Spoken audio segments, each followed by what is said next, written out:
নবীজি গো, 3 বার কেন গো নবীজি? 100 বার যদি আপনি এই যুবকের জন্য ক্ষমা চান, আল্লাহ ক্ষমা করবে না। কেন জিবরাইল? কারণটা কি?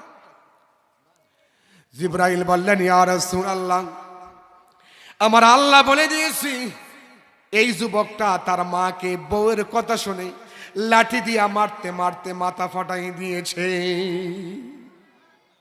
আপনাদের সমাজে এমন যুবক আছে কিনা বলেন? আছে কিনা?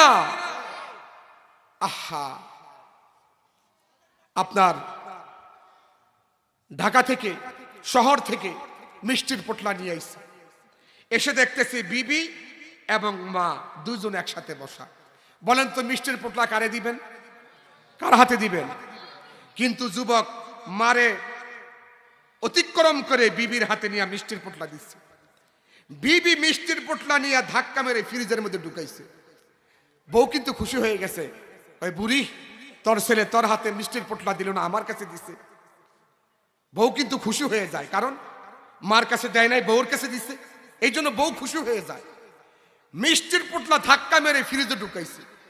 তো ছেলে বলতেছে তার বিবিরে, কি গো তুমি মিষ্টির পোটলা ফ্রিজের ভিতরে ঢুকাইলে, আমার মানে মিষ্টি দিবা না? বউ কয়, হ্যাঁ তোমার হুঁশ নাই? আগামীকাল আমার মা আমার বাড়িতে আসবে, আমার মা মিষ্টি খাবে।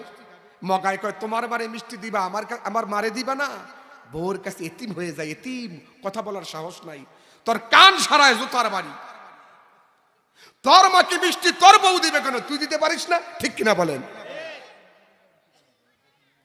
আমার ভাইরা, অনুরোধ করে আপনাদেরকে বলি, মা মরে গেলে কোনোদিন মা খুঁজে পাবেন না। বউ মরে গেলে বউ পাবেন, কিন্তু মা মরলে মা পাবেন না। হযরত জিবরাইল